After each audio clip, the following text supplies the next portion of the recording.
I'm Chef David Jahnke, and today I want to show you how we can make a real authentic nixtamalization and also after some masa.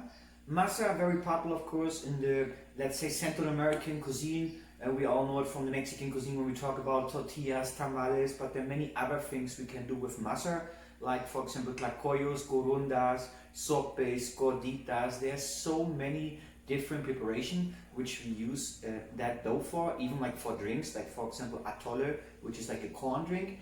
And very interesting because the way we make masa, it's still the same way we have done in the Aztec time, in the Nahua people.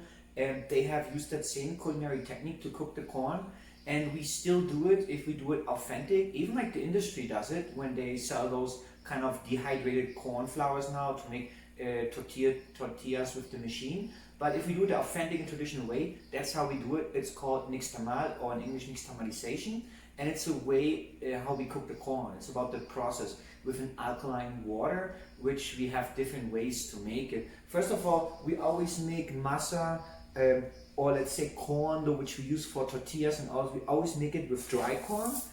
And of course there are many different colors of corn. I wouldn't know any color which I haven't seen in corn.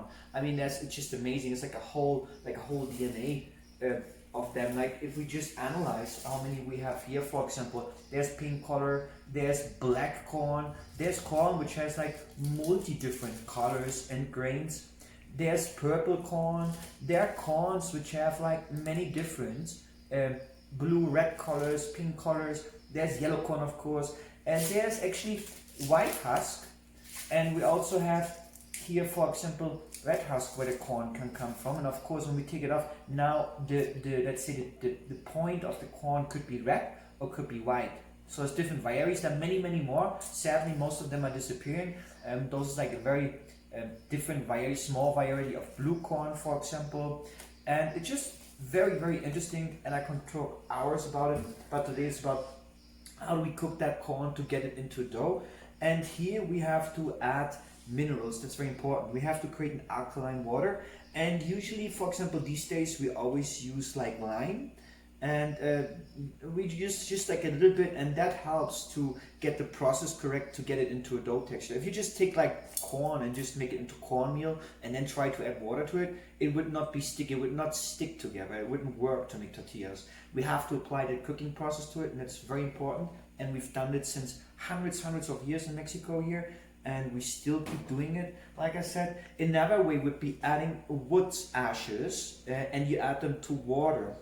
And of course we have to strain that water later, but that would be another way you can use, and you can make it and use then that water to cook the corn. Or like sometimes, like in the old days, of course, when you use like, let's say, water from lakes, they already had minerals, and they would actually get concentrated on the edges when the lakes would dry out. So you could also in the old days take a little bit piece of those minerals, let's say, and kind of very interesting because we still don't know how the Aztec people knew that that process would actually benefit the dough, but also the nutritional benefits. Because when we add those, when we cook the alkaline water, we cook the corn with it, it helps us to break down better the protein and actually to observe more nutritional benefits from the corn. So it's very important. It's just like a fascinating process, and that's what we're going to do today. And like we said, we have to cook the corn, of course, but we always use dry corn for that. We can't make a tortilla dough with fresh, moist corn. It wouldn't work, no? So when we add also the alkaline, you can see also how the chemistry changes. This is the cooked corn, for example, how it's going to look after, and the color will turn into a yellow color. This was actually the white corn, but today we also have here some red corn which I had cooked. And the red corn, it's a very nice, it works very nice for dough. And think about it, if there's so many colors of dough, how many colors of tortillas you could make.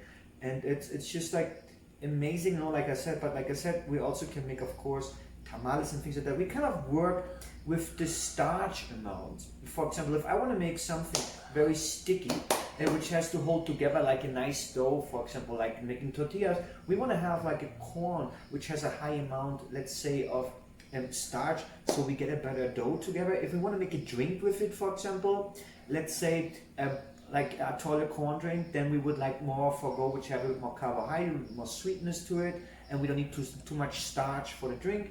So it's just like how we choose the types. Of course, there are so many, and they're just all amazing. And it's just like something, well, corn comes here native to Central America. I was reading there's like in caves they found here in Mexico some seeds who are older than 10,000 years, and of course they have been changed after that because the human we always have created in other varieties to make them more efficient for us. Because if you look at the first corn seeds, they were almost like a grain, very very tiny and small. And right now, of course, there's so many different varieties, and certain countries have created even like their own varieties, right? So, well, today let's make some nice nixtamalization. That's the way how we cook the corn, and I will show you that. And then after, we will make some masa with that.